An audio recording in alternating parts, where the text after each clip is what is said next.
12.300.000 euro che sono stati oggi oggetto di sequestro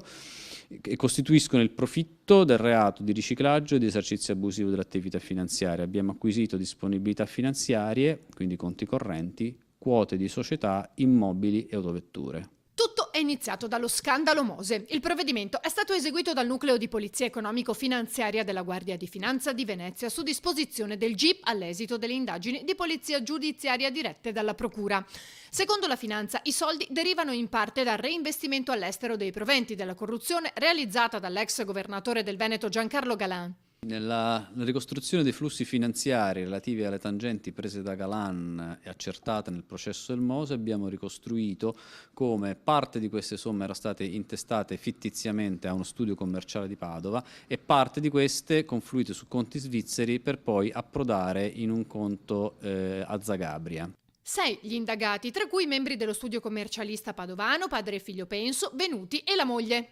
Parte della quota di una società si chiama Adria Infrastrutture, oggetto di illecita d'azione nell'ambito del Mose, era stata intestata fittiziamente a uno studio commerciale di Padova e lo stesso studio commerciale aveva prestato propri strumenti finanziari e la propria consulenza per far confluire oltre 1,5 milioni su conti nella disponibilità dello studio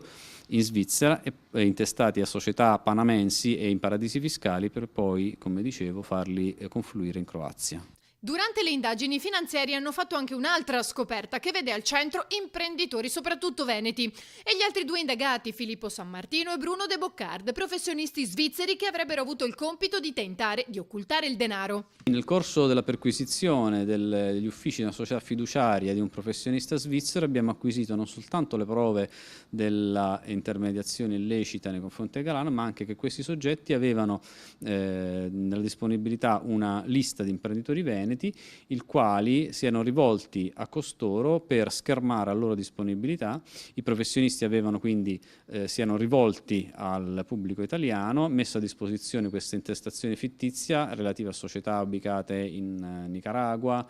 a Panama, alle Bahamas, a Curaçao, e tramite questa gli imprenditori continuavano a gestire somme, tanto è vero che parte degli investimenti effettuati sono stati utilizzati per acquistare immobili industriali nel Padovano e anche a Dubai.